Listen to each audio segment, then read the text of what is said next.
graça, irmãos, que glória.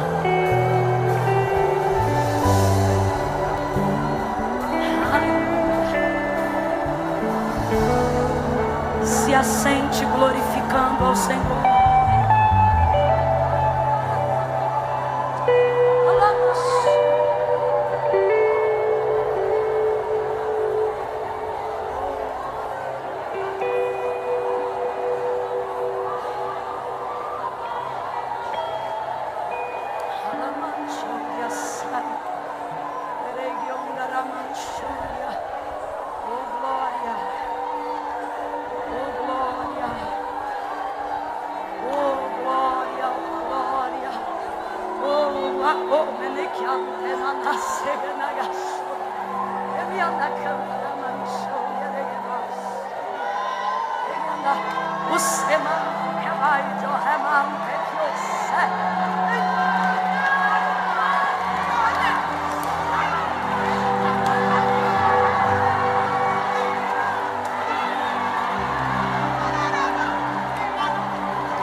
Se você levantar a mão para adorar, é capaz de esbarrar na asa de algum anjo nesse lugar. Se levantar mais um pouco, é capaz de sentir a orla do meigo nazareno passando em nosso meio, porque Ele está aqui. Aleluia.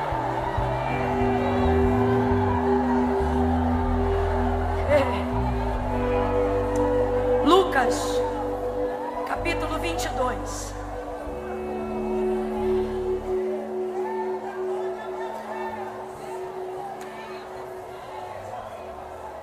A partir do verso 31 em diante. Lucas 22, a partir do verso 31 em diante.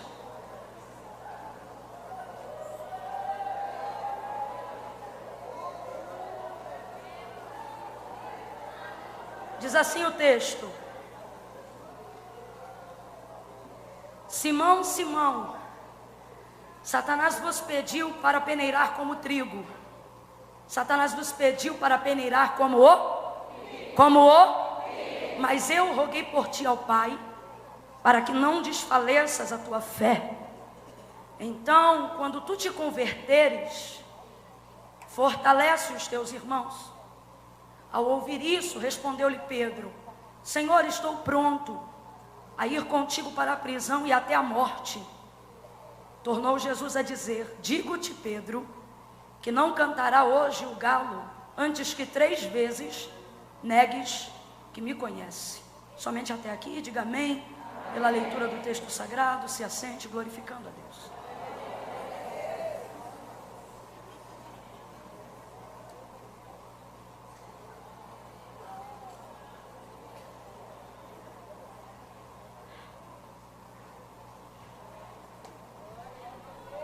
Glória a Deus. Glória a Deus.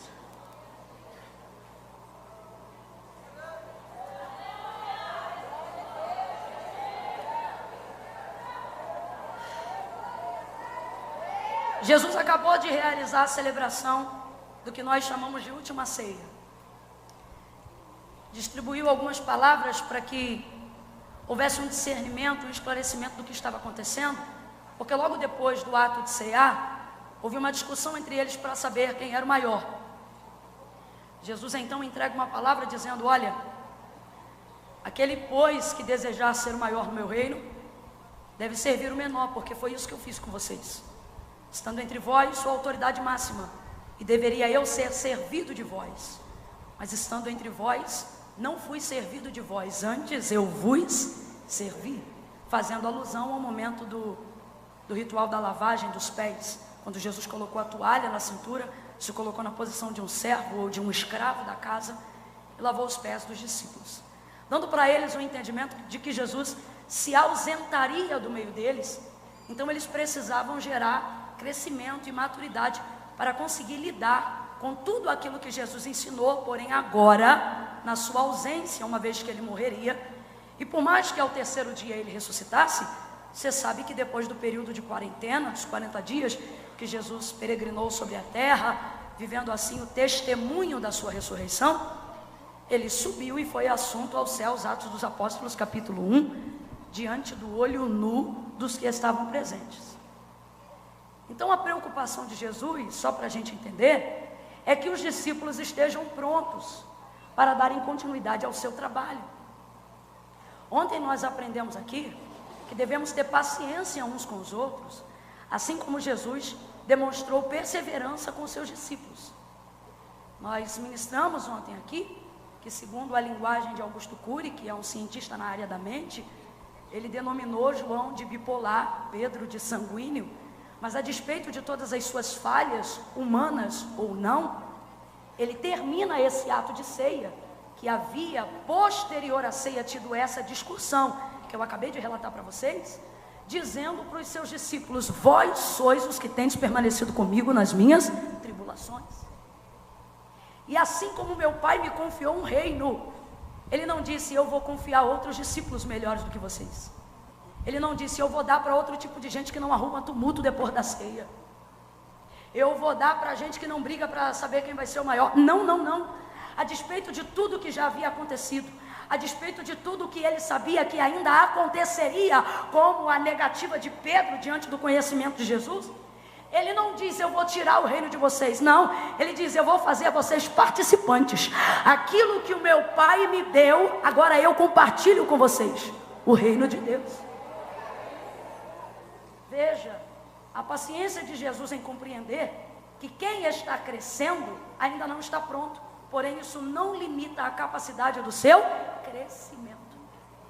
Vai crescer a despeito de ser sanguíneo, vai crescer a despeito de ser bipolar, vai crescer a despeito de ter que estar tomando temporariamente Rivotril, vai crescer a despeito de ter falhas, vai crescer mesmo tendo defeitos, vai crescer mesmo ainda lembrando-se de algo que cometeu no passado, vai crescer.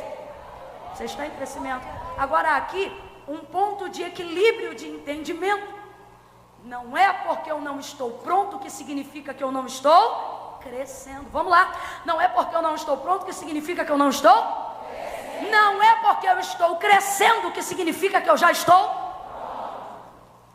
Você precisa, assim como as estações respeitam umas às outras, nós precisamos respeitar esse tempo da nossa vida. Que tempo é esse? Tempo de crescimento. Agora precisamos compreender que em quem Deus investe crescimento, Deus espera amadurecimento. Eu quero que você fixe isso na sua cabeça. E para isso não ficar só nas minhas palavras, você vai completar para poder gravar e escrever na tábua do seu coração. Em quem ou a quem Deus investe crescimento, Deus espera. Ficou fraco para a quantidade de mulheres que tem aqui. Se Deus investe crescimento, Deus exige amadurecimento. Tem que amadurecer. Dá uma olhada para ela e diga: você vai crescer e vai amadurecer.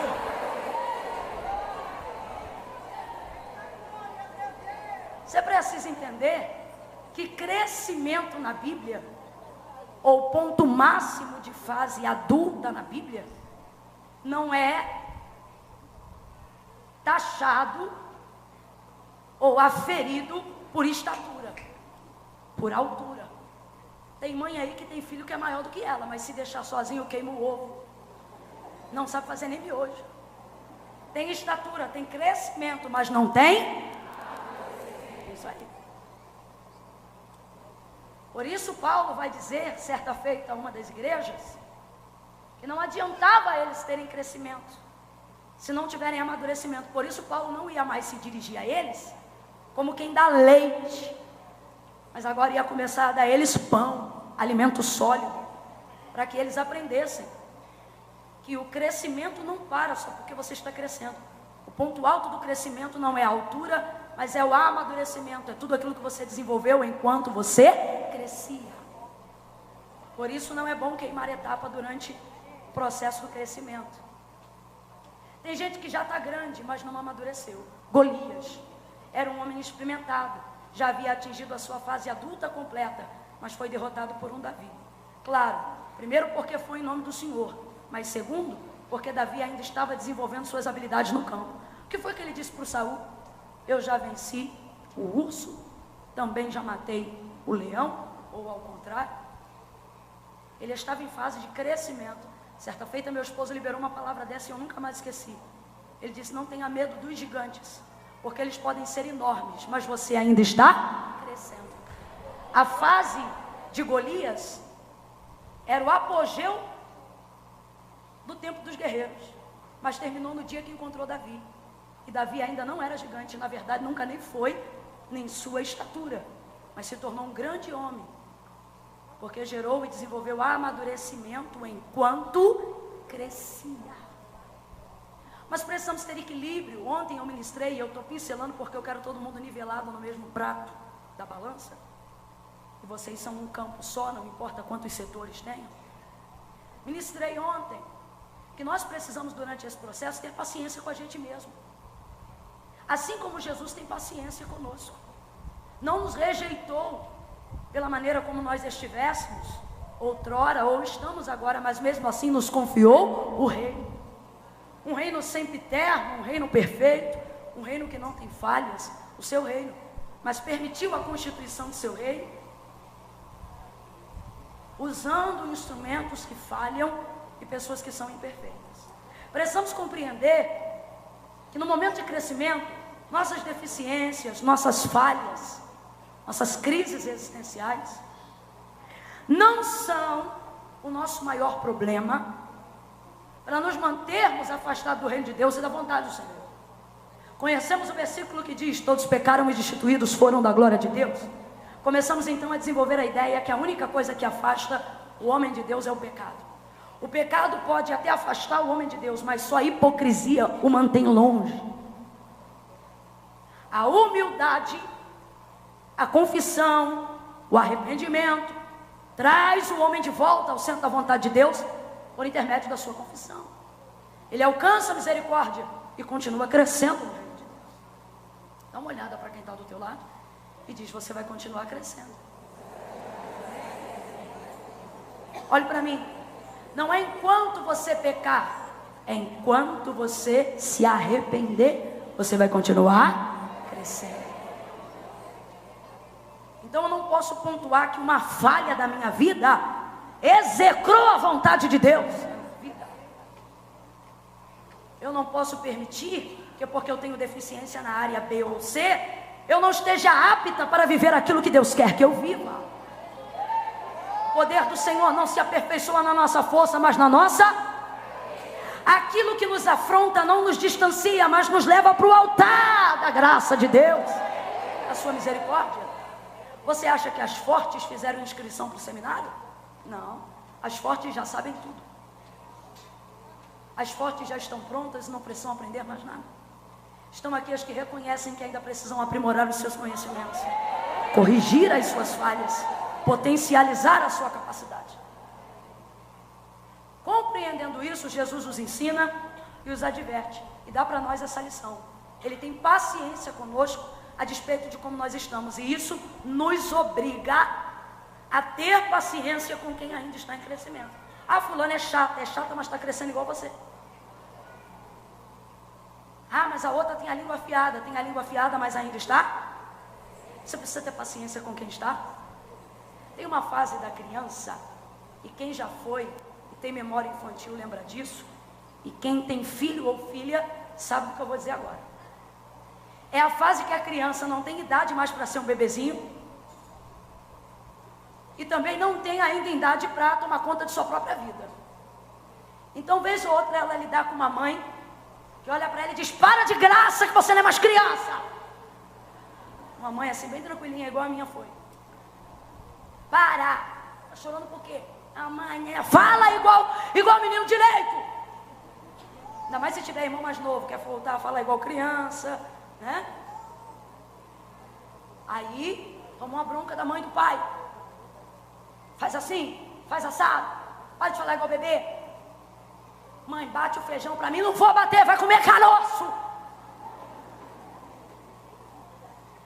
Tem mãe aí que quer dar trabalho pra esposa, aí tá lá marmanjo.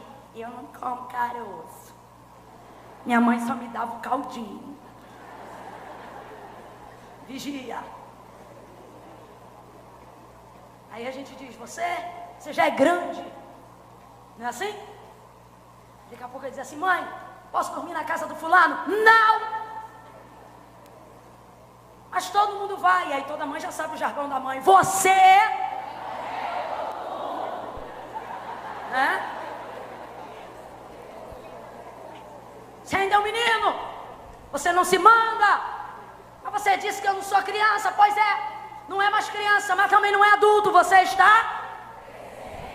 Crescimento requer controle. João capítulo de número 15. Ele diz: meu pai, disse Jesus, é o agricultor. Meu pai é o agricultor. Eu sou a videira. Vocês são as varas. Toda vara que em mim dá fruto eu corto, para que dê mais. Traduzindo para essa manhã, toda vara que eu vejo que está crescendo aceleradamente, ou seja, tem projeção de crescimento, eu corto. Grandes ministérios são vividos por intermédio de gente que não se rebelou diante da poda. Tens uma líder severa? Tens um pastor que liga para você porque você não vai ao culto? Agradeça, porque enquanto muitos desfrutam do que chamam de privacidade, você sim está vivendo um nível de controle. E o nível de projeção da sua vida depende o quanto você aguentar viver isso. Tem gente que diz, eu vou embora daqui porque pastor não me manda. Eu vou sair fora daqui porque dirigente do círculo de oração não toma conta de minha vida. Você sabe por que eu estou aqui? Porque eu não saía de casa para poder tirar dias de férias. E olha que eu não mandava no meu nariz, não. Eu já tinha a autonomia dos meus pais para poder fazer uma coisa e outra que permitisse. Mas eu ia lá e dizia, pastor, tal dia e tal assim, posso ir? Estou liberada. Tem crente que tira férias, a gente nem sabe. Vai arrebentar em tudo que é boca do balão aí, vai dar tudo certo. Mas tudo que precisa romper na horizontal precisa de autorização vertical. Não despreze o controle que Deus entrega na mão de líderes. Olha o que, Camila, mas fulano vai me controlar, irmão, não é a vida toda. Mas para que, olha o que Jesus está dizendo. Quando eu vejo que está dando fruto, eu vou lá e... Para quê? Para acabar com os frutos? Não, para que dê mais fruto. Mais fruto. Mais fruto. Quem quer viver maturidade de crescimento precisa submeter-se à autoridade que a videira constituiu. Corta para dar mais fruto. Vai ter controle sim. Filho que não é controlado no período do crescimento não está preparado para viver na sociedade. Essa galera quando cresce vê o sol nascer quadrado. Por quê? Porque às vezes teve uma mãe que teve que se dividir em tantos afazeres que não entendeu que a prioridade estava no crescimento do filho. E aí quando cresce, camarada não... Isso não é só quem tem dificuldade na vida não. Quantos filhos mimados, pais que sentem culpas pela ausência de ter que governar grandes empresas e querem compensar a sua culpa dentro de casa trazendo todo tipo de presente no Natal, dando permissividade para o filho. Pode ver, todo mundo que cresce com todo tipo de permissividade não é preparado para viver a fase adulta. Vem para a rua e acha que pode fazer tudo que quer, puxa arma para qualquer um só porque tem porte de arma. Não é assim. Salomão disse assim: traga a vara para perto do menino e a loucura o deixará. Que loucura? Loucura aqui é falta de juízo. Criança não tem? Mete língua na tomada. Quer botar a boca na hélice de ventilador. Corta a franja toda errado. Aí quando você olha para ela, olha como é que eu vou te mostrar que é loucura. Você olha para ela e diz assim: menina, por que você fez isso? Eu não sei, eu não sei. Sim ou não? Sim ou não?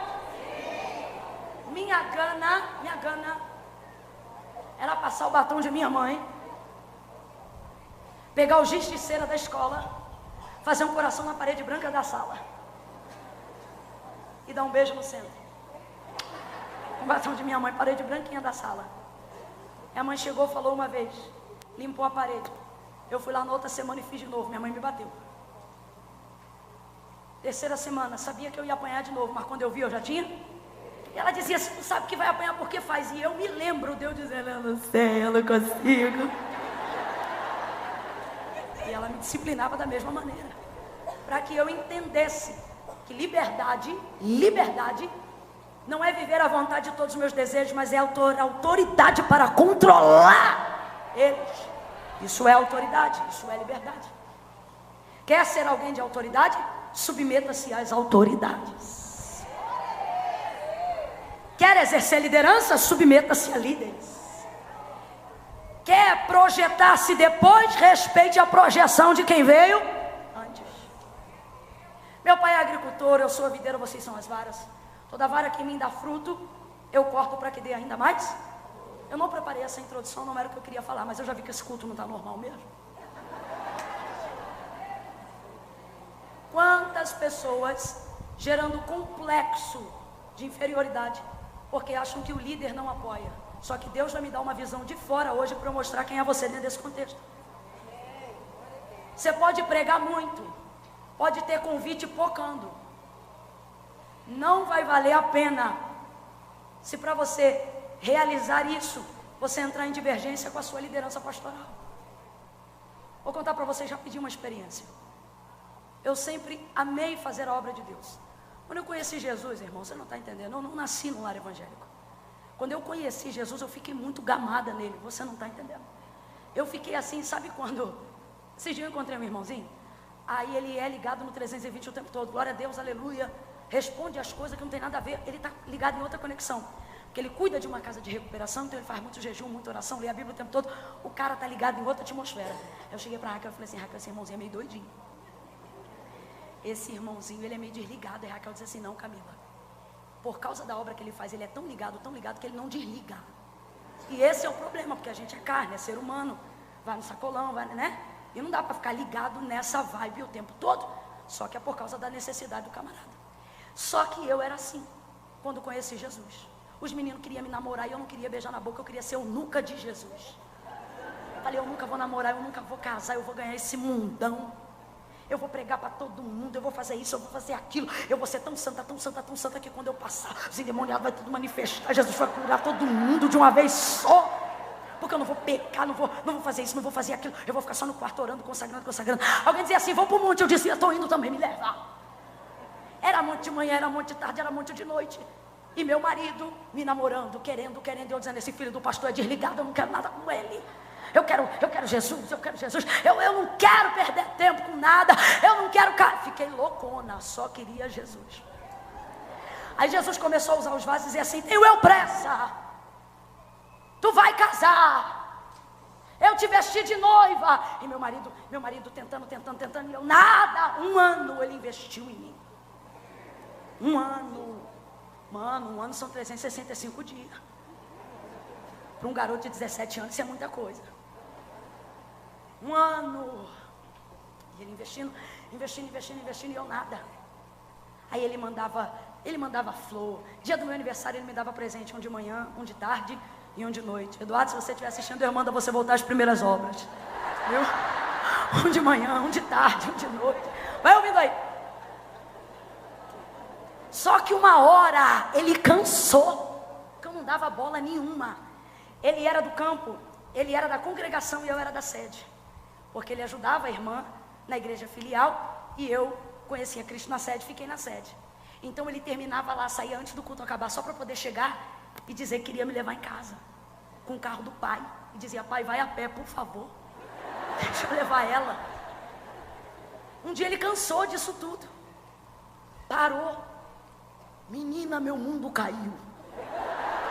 Eu não sabia, porque tudo que dá investimento uma hora gera retorno. Eu não sabia mais daquilo. Eu falei, meu Deus do céu, eu estou gostando desse menino, Jesus. E eu achava ele tudo, achava ele metido, achava ele isso, achava ele aquilo, achava ele aquilo outro. E agora eu achava que eu estava gostando dele. Aí, falei, vou ver se eu ainda tenho poder, vou dar uma quebrada assim de lado. Vou dar um molezinho, vou andar mais devagar do lado dele, para ver se ele, né? Se ele ainda lembra do meu perfume. Menina, eu só joguei um verde, colhi a árvore toda. Ele veio com mais força. Minha mãe, que já era coordenadora dos jovens e conhecia a estirpe dele, porque já coordenava ele há alguns anos, dando maior força. Ele já tinha falado com a minha mãe. Quando chegou em casa, no dia que foi me levar, minha mãe olhou para mim e disse assim, eu vou tomar um banho. Disse para minha irmã mais nova, vai fazer isso assim, assim no quarto. Olhou para ele como quem diz assim, agora, meu filho. Minha mãe saiu, ele foi chegando perto, foi chegando perto. E eu, menina, eu não nasci na igreja, mas nunca tive vida assim, regrada no mundo, não. Quando eu conheci baile funk, eu queria ir, era para dançar mesmo. Os meninos queriam beijar na boca, eu nunca queria, não. Veio ele chegando, e eu pensando, cara, ele vai beijar, ele vai beijar, ele vai beijar. Eu disse, meu Deus, mas se eu fugir, aí não vai dar de novo, mas se eu ficar... E eu pensando assim, meu Deus do céu, se vai beijar, beija logo, menino, que eu estou numa guerra aqui. E ele veio, beijou, caí nos lábios de Eduardo e descobri que seu amor era melhor do que o vinho. Beijei. Minha mãe saiu do banheiro, deu uma olhada como quem diz assim, deu certo, meu filho. Deu certo. Namorei, noivei e casei com ele. Vou fazer bodas de cristal em 2020, 15 anos de casado. Desenvolvi um ministério muito cedo entre as irmãs. Quando Deus começou a indicar projeção de crescimento, eu descobri que casamento não é impedimento, mas é autoridade. Descobri que eu podia continuar fazendo a obra de Deus com muito poder e com mais unção.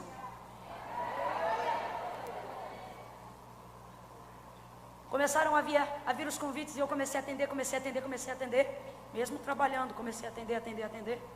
Aí um dia veio o meu primeiro convite para viajar de avião para fora do estado. Só que a pessoa disse assim para mim, porque só dá para vir você. E eu queria saber de nada, meu irmão, não tinha medo de nada, não tenho até hoje. Falei, vou-me embora, eu vou ganhar esse mundo, eu vou pregar até para Mico-Leão Dourado, na Amazônia. Fui-me embora. Preguei, foi lindão, congressão, catedral. Jesus salvou um monte de gente. Voltei como pipocando, agora vai. Né? Aí meu pastor chegou para mim e disse assim, Camila, tu viajou, né? Aí eu, você ouviu? Foi lindo. Ele é mesmo, como é que foi? Jesus salvou, Jesus fez assim, fez assado. E tu pregou o quê? Preguei isso, preguei aquilo. Ele falou assim, no final do culto a gente conversa. Irmão, já me arrebatou o espírito, porque ele não é de conversa. Puxou uma cadeirinha no púlpito, nunca mais esqueço, igreja em obra, não tinha gabinete. Disse assim, senta aqui, minha filha. Aí eu já fui indo. Sentei na cadeira. Ele olhou dentro dos meus olhos e me disse assim, isso aqui é minha experiência, tá, gente, pessoal, nunca mais, foi minha primeira viagem para fora do estado, nunca mais, eu falei, meu mundo caiu, meu ministério nem começou e acabou, esse homem acabou com o meu ministério. Ele olhou para mim e disse assim, nunca mais, porque eu era uma menina, gente, sabe o que é uma menina? Uma menina. Nunca mais. Eu tinha 18 anos. Nunca mais. Escute. Você sairá daqui para atender qualquer convite que for, sem ter uma irmã do seu lado. Você está me ouvindo? Falei, não posso me comprometer, porque crente tem palavra, se eu disser que é nunca mais mesmo. Aí eu olhei para ele e disse assim: mas pastor, se eu fizer isso, aí que acabou, porque ninguém me conhece, ninguém sabe quem é que vai bancar uma passagem para o pregador e para um acompanhante. Pastor, irmão, estou falando de uma época que não tem mídia social, não tem nada disso, nem o falecido Orkut existia. E ele disse assim: você está me ouvindo? Nunca mais. Você é uma menina, se te acontece isso, te acontece aquilo. Aí ele veio podando, ele disse: como é que estão os seus compromissos no Rio de Janeiro? Aí eu também vou sozinha. Nunca mais. Você está me ouvindo? Mas ele é controlado, eu é que estou dando ênfase porque ele é grande. Nunca mais. Pastor, mas então acabou. Tá bom, o senhor que manda, mas então acabou. Aí ele me disse assim: você só vai passar pelas portas que tiverem o seu tamanho. Sabe o que ele estava dizendo? Viva a altura do seu chamado e Deus vai honrar. E obedeça e Deus vai honrar. Sabe como é que meu crescimento começou? Com uma poda. Está entendendo? Eu não sei porquê, irmãos, eu não planejei dizer nada disso aqui, mas Deus está dizendo: quem aguenta a poda vai ter o galho robustecido para aguentar o peso do fruto. Agora, deixe um galho crescer, e não precisa ser um fera na agricultura para entender o que eu vou falar, não. Com uma plantinha em casa você já viu isso. Deixe um galho crescer direto, mesmo que ela dê flor, mesmo que ele dê fruto, ele vai dar, mas vai ficando raquítico, porque é pouca estrutura para gerar muita coisa. Vai cortando. Quem já cortou o que a gente chama de pingo de ouro? A gente vai cortando aquilo, vai ficando mais robusto, mais cheio, né? Mais fortalecido. E aí ele vai aguentando, vai tendo capacidade de aguentar o fruto. Deus está dizendo: você quer fruto? Aguenta a poda. Quer crescimento? Aguenta a poda. Dá uma olhadinha para quem está do teu lado aí agora. Tipifica essa tesoura e diz assim para ela: vai ter muito fruto, mas primeiro, olha para ele e diz: vai ter muita poda. Vai ter muita poda. Deus vai podar para você crescer, para você ter estrutura, para você não sucumbir debaixo do chamado, não sucumbir debaixo da unção, não sucumbir debaixo do status, não sucumbir debaixo do prestígio, não sucumbir debaixo das ofertas, não sucumbir debaixo de fotos de cartaz, não sucumbir debaixo de expectativa que os outros vão colocar em você. Deus está dizendo: você vai, mas vai forte, vai pronta, vai preparada, vai sabendo que esse crescimento desenvolveu em você amadurecimento. Isso te prepara.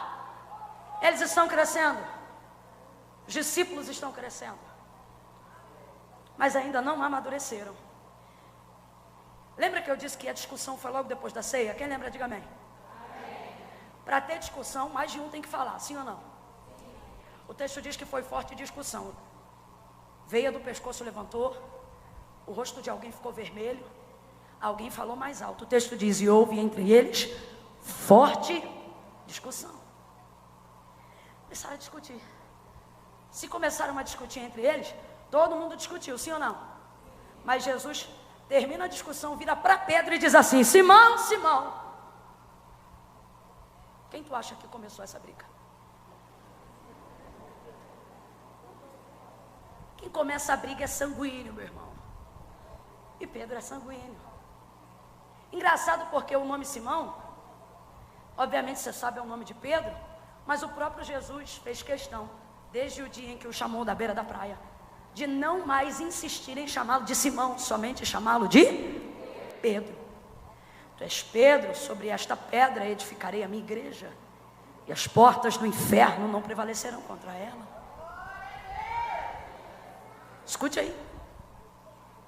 Mas olhou para ele e disse: Simão, Simão. Qual foi a única vez anterior a esta que Jesus chamou Pedro de Simão? Quando Satanás passou tão perto que entrou. E quando Jesus falava da obra do Calvário por enigmas, dizendo sobre a sua entrega para a crucificação, Pedro disse o quê? Não faça isso contigo mesmo. E Jesus disse: para trás de mim, Satanás. E nessa hora no texto ele está se dirigindo a Simão, porque Simão é tipologia da sua natureza caída. Isso fala sobre o seu homem original, isso fala do seu homem interior. Posterior a isso, Jesus, em uma outra oportunidade, na verdade o próprio Deus, chamou Pedro novamente na casa de Simão. Já era Pedro, mas quando lhe mostrou o lençol que descia, e dizia a voz, e o vigia do céu: mata e come, Pedro. Ele dizia: eu não posso comer coisa imunda. E a voz lhe repetiu pela segunda vez: mata e come, Pedro. E a voz lhe repetiu pela terceira vez: mata e come, Pedro. E ele diz: eu não posso comer coisa imunda. E ele diz: como você tem coragem de chamar de imundo aquilo que eu santifiquei? Porque se ele está dizendo mata e come, o lençol veio do céu, Deus está dizendo que já está pronto para ser absorvido. Mas como a lei estava intrínseca no caráter de Pedro, não teve ele coragem de fazer isso. Camila, onde isso tudo aconteceu? Em cima do telhado da casa de um homem chamado Simão, o curtidor. Deus estava acessando, ainda mesmo depois do seu apostolado, coisas no interior de Pedro. Vai ouvindo aí. Está claro que Pedro estava mais envolvido do que os outros dentro dessa discussão. Quando vai terminando a discussão, Jesus vira somente para Simão, somente para Pedro, e diz para ele: Simão, Simão, Satanás te pediu para peneirar como trigo, mas eu roguei ao Pai por ti, para que não desfaleças a tua fé. Então, quando tu te converteres, fortalece os teus irmãos. Simão, Simão, vai vir um Pedro tremendo, mas antes de Deus levantar esse Pedrão, ele vai ter que acessar aquele Simão. Porque esse Simão ainda discute, este Simão ainda vacila, este Simão ainda pisa na bola, este Simão ainda vai negar 3 vezes, este Simão ainda vai cortar a orelha de Malco, este Simão é um Pedro, mas ele ainda tem muito de Simão. E Satanás não se relaciona com Pedro, Satanás se relaciona com Simão, natureza caída de Pedro, homem original de Pedro. Quando o Senhor chama ele por esse nome, está tocando nas suas origens. Camila, você não está viajando na maionese? Não, não estou não. Quando Deus quer levantar um Israel, Ele toca profundamente em Jacó. Às vezes temos vergonha de quem somos, porque não temos alegria em saber que somos quem somos, falhos. Só que o Senhor está dizendo: a única maneira de você desfrutar do que você será é não ocultando de mim quem você é agora. Deus está dizendo para alguém aqui: deixe-me acessar sua origem, deixe-me acessar as áreas em estado de putrefação da sua alma, deixe-me acessar as áreas que você sente inveja, deixe-me acessar as suas áreas de ira, deixe-me acessar as suas facetas iracunda, deixe-me acessar os seus rompantes de soberba. Quer ver um Pedro maduro? Deixe o Simão dele em exposição. Deus toca em Simão, repreende a Simão, para que Pedro pudesse aflorar. Simão, Simão, Satanás te pediu para peneirar como trigo. Como o? Calma que você já vai almoçar. Como o? Mas eu roguei ao Pai por ti, para que não desfaleças a tua fé. Sabe o que o Senhor está dizendo para Pedro? Pedro, você é trigo. E o que é trigo? Trigo, diz a parábola de Mateus, que é a boa semente que o Senhor semeou no campo. Deixa eu ver se é Mateus mesmo. É Mateus capítulo de número 13. A parábola diz que o semeador saiu a semear e semeou a boa semente. A boa semente é o trigo. Completa aí, por favor. A boa semente é o? A boa semente é o? Semeou a boa semente. Só que eles dormiram durante a noite, haja visto um dia inteiro de trabalho. Aí o inimigo veio e semeou outra semente, a semente do joio. Quando foi no outro dia pela manhã, eles perceberam que o joio e o trigo estavam crescendo juntos. Foram até o Senhor da terra, bateram na porta de sua casa: Senhor, que semente é essa que tu nos deu a semear? Ora, eu vos dei a boa semente, que é o... Mas então como é que o joio está crescendo no meio do trigo? Aí o Senhor disse: esta semente quem semeou foi o inimigo. Aí os servos, preocupados com a terra e com a colheita, vão dizer assim: Senhor, Tu queres que nós vamos lá agora e arranquemos o joio do meio do trigo? E há um ponto de exclamação na frase da parábola. E o Senhor diz assim: não! Qual é a palavra do Senhor? Não, não toque no joio, não arranque o joio, porque há de ser que porque ambos estão na fase do crescimento, complete aí, ambos estão na fase do? Ambos estão na fase do? Abre um parênteses para entender porque isso irrita o trigo. O quê? Perceber que está semeado antes do joio, perceber que foi plantado antes do joio e ver que o joio está alcançando estatura igual, mesmo sendo plantado depois. Como é que pode isso? Porque um cresce gerando semente, o trigo, o outro cresce vazio, o joio. Então crescer vazio, cresce mais rápido. Crescer sem pastor, cresce mais rápido. Crescer sem escola dominical, cresce mais rápido. Camila, como assim cresce mais rápido? Cresce, meu irmão. Atende todos os convites, não precisa dizer não para ninguém. Crescer sem base familiar, cresce rápido. Não tem submissão marital, não passeia com os filhos, não tem vida familiar, cresce rápido. Você quer ver uma empresa crescer rápido? É só ela atropelar todos os conceitos de moralidade que ela vai crescer rápido. Porque cresce vazio. O trigo não. O trigo tem que recompensar o semeador, ele tem que trazer a boa semente. Então, para cada espiga de trigo, no mínimo, você tem 30 sementes de trigo. Por isso, na ordem da multiplicação, a gente diz que o Senhor vai honrar até 30, 60 e até 100 por um. Ele está falando da semente do trigo. A semente do trigo, ela é tão nobre, tão nobre, tão nobre, que ela tem o poder de fazer você ter um retorno de até 100 vezes mais em cima do investimento. Se uma semente de trigo der pouco, se ela não der nada, ela vai dar no mínimo 30 caroços, 30 grãos na espiga. Se não der nada, vai dar 30. Só que quando eles veem o joio crescendo no meio do trigo, eles ficam revoltados. Senhor, nós vamos arrancar o joio. E o Senhor diz, não toca neles, porque ambos estão na fase do... E qual é o problema deles estarem na fase do crescimento? O problema é que na fase do crescimento, trigo e joio são exatamente... Ele dizia, há de ser que vocês não vão saber a diferença. Porque o fruto ainda não pesou sobre a semente. E aí vocês podem arrancar um trigo, pensando que é um joio. Mas Senhor, presta atenção, e se a gente cuidar da terra direitinho? Rapaz, o pessoal aqui é violento, né? A gente cita o versículo, já está lá, não dá nem para pregar heresia. É violento. Ainda bem que a gente está na Bíblia. Senhor, e se eu arrancar 1000 feixes de joio, e no meio de 1000 feixes de joio, eu só perder um galinho de trigo? A resposta ainda seria não. Por que não? Porque 1000 feixes de joio não valem nada. Mas um galinho de trigo vale no mínimo 30, no máximo 100. Então o prejuízo continuaria sendo do Senhor da terra. Então ele disse, não toca. Primeira verdade, você tem que desmistificar a ideia de que do lado de joio, trigo não cresce. Camila, por que você está dizendo isso? Porque tem gente querendo ser o profeta da verdade, explanar o pecado de todo mundo, fazer gabinete pastoral toda semana, porque está sabendo que o joio está do lado, está sabendo que o joio está no ministério, está sabendo que o joio está perto, está sabendo disso, está sabendo daquilo, e o Senhor está dizendo, não te mete com o joio.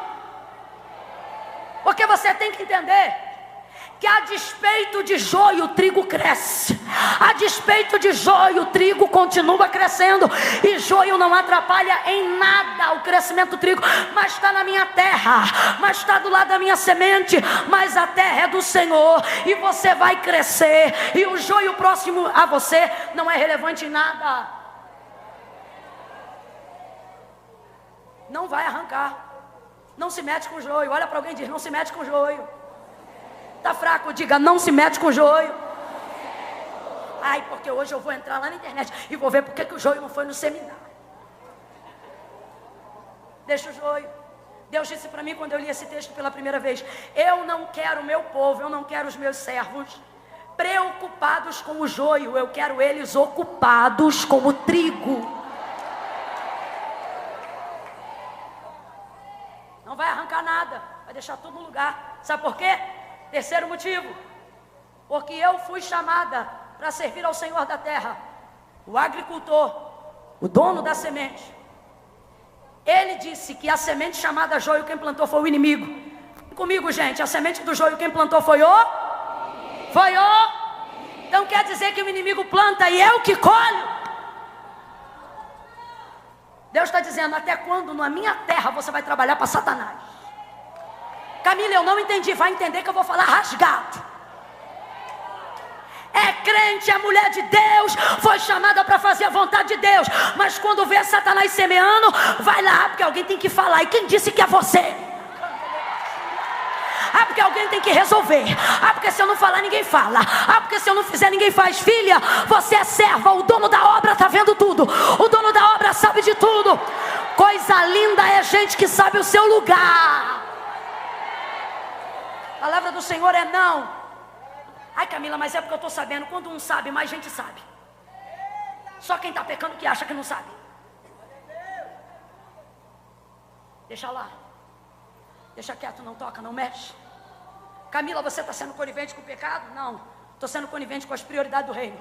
Se para expor um joio eu tiver que arrebentar com uma família de trigo, deixa o problema do joio na mão de Deus.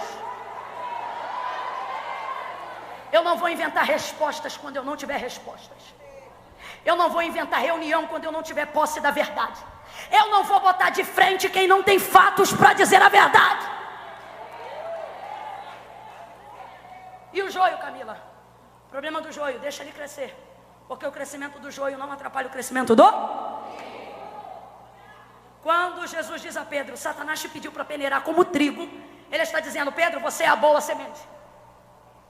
Então diga para mim, a essência de Pedro é boa, a chamada de Pedro é boa. O investimento de Pedro é bom, a alma de Pedro é boa. Quem está me ouvindo, diga amém. Quem ainda está comigo, diga glória. Ele está dizendo, Pedro, você é bom, mas Satanás te pediu para peneirar, mas eu roguei ao Pai. Aí a gente que está aqui, olha para um texto desse e diz assim, e deu a ele livramento, por quê? Se trigo tem que ir para a peneira mesmo. Se é trigo tem que ir para a peneira, porque é a peneira que arranha a casca e libera a semente. Então trigo tem que ir para a peneira. Só que qual que é o problema? Pedro é bom, Pedro é trigo, está crescendo, mas ainda não está pronto, não está maduro. Porque o trigo demora mais para amadurecer, mas ainda é trigo. Pedro é bom, mas não está pronto. Quando ele diz, te pediu para peneirar, ele não falou como joio. Ele disse, te pediu para peneirar como? Porque você é bom, Pedro, mas você não está pronto. Não fica achando que você está pronta só porque você é boa. Não fica achando que você está pronto só porque você é bom. Eu roguei ao Pai por ti, por quê? Porque o agricultor quer honrar o investimento. Imagine você investir numa semente, investir num campo, investir numa terra, e depois aquilo dali para a peneira antes do tempo. Vou te falar o que acontece com trigo novo. Trigo novo ainda é apegado à casca. Completa para mim para eu saber que você está comigo. Trigo novo ainda é apegado a... Ele depende dos nutrientes da terra. Isso é o início da nossa caminhada com Deus. A gente depende do que tem para saber quem a gente... Casca, terra. Quando é que o trigo fica maduro? Quando a semente solta da... Estado de amadurecimento. Já não precisa mais de nada da terra para saber quem ele... Está pronta a semente. Já viu crente cheio de Deus, cheio de obra, morrer? Já viu? Eu já vi. Você vai no hospital para dizer assim, eu vou lá orar para fulano, fulano vai levantar. Só que ele já está solto da casca. Está maduro, já criou os filhos, fez a obra de Deus, não está nem aí. Aí os filhos estão desesperados, todo mundo, pastora, vem orar, todo mundo vem orar. A gente vai como? Virado no jejum. Jesus, tu vai levantar esse homem hoje. Quando a gente chega no lugar, já é estranho. Porque o lugar que é uma UTI, um lugar, né, pesado, parece que o céu está aí. Aí você já diz, pastor, eu vou orar pelo senhor.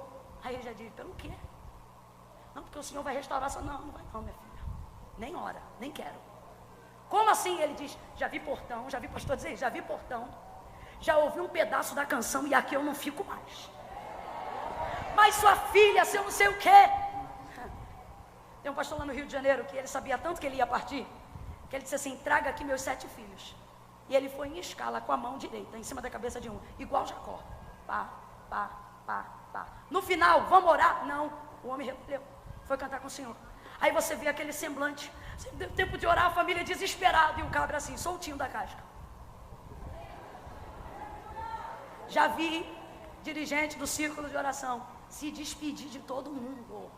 As dirigentes ficaram com medo agora, fica tranquila. Estou falando de uma que eu conheci. Se despedir, tanta certeza, Quem aqui já sentiu o peso da glória e da salvação sabe do que eu estou falando. Eu já tive uma experiência num culto, onde eu senti a presença de Deus de uma maneira como nunca antes. Ali eu entendi o que era a alegria da salvação. Irmão, eu amo minha família, eu amo meu marido, eu amo minha casa, eu amo a obra de Deus. Mas pense numa hora que quando eu fui invadida desse gozo na alma, eu dizia, eu não quero mais nada, me leva agora. Falava isso consciente, era um gozo na alma. Tem gente que já atingiu essa maturidade em tempo contínuo. É quando solta da casca, vai ouvindo aí. Trigo maduro você joga na peneira, porque toda ferida que a peneira vai causar, vai bater só na casca. Não vai ferir a semente, porque a semente já vai estar solta dentro da casca. Aí a peneira que vem para ferir, de vez prejudicar a semente, ajuda, porque ela abre a casca e a semente libera. Camila, eu não entendi, vai entender. No tempo da maturidade, o que falam contra a gente só bate na casca, só ajuda a gente a vir para fora, só ajuda a gente a chegar mais perto do celeiro. Dá uma olhada para quem está do teu lado e diz assim, viu o que falaram de tu? Se ela já tiver nova, ela vai dizer assim, o quê? Mas se ela for madura, ela vai dizer, fiquei sabendo. E aí você vai fazer o quê? E ela diz nada, porque bateu só na casca. Eu tô tranquilinha. Tranquilinha. Só que Jesus está dizendo, Pedro, na peneira, agora não. Por que não? Porque ele ainda é Simão. E eu estou investindo muito tempo. São 3 anos e meio de investimento, eu disse ontem aqui. Andando com ele, dormindo com eles, ensinando eles, advertindo eles, admoestando eles, talhando eles, podando eles. 3 anos e meio de investimento. Sabe o que Jesus está dizendo quando roga ao Pai? Ele não está dizendo, Pai, eu sei que tu ama Pedro. Ele está dizendo, Pai, eu sei que tu me ama. Por causa disso eu te peço, guarda Pedro, não deixa ele cair nessa tentação não. Por quê? Porque tudo que eu investi nele vai cair junto com ele. Ele nega Jesus 3 vezes, sabe por quê? Porque está crescendo, mas ainda não está pronto. É grande, mas ainda não é maduro. Olha como é que não é maduro. A tipologia toda da mensagem é para Jesus dizer, Pedro, você não está pronto.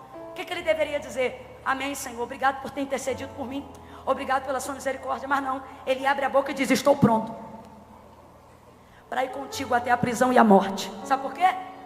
Porque normalmente quem não está pronto diz que está pronto, e quem está pronto diz, não estou pronto. Tem noção da responsabilidade. Pedro ainda não estava pronto e disse, estou pronto.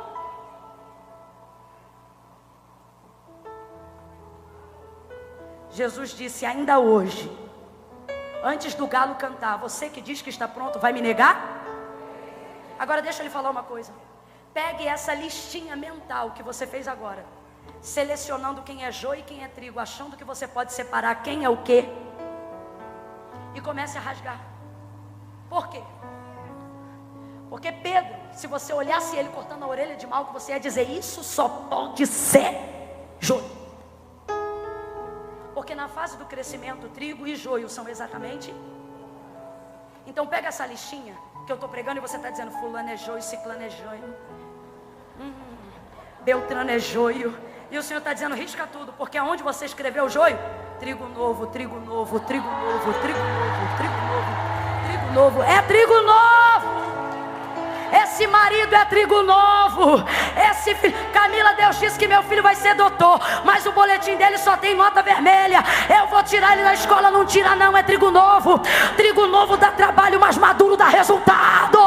Continua investindo.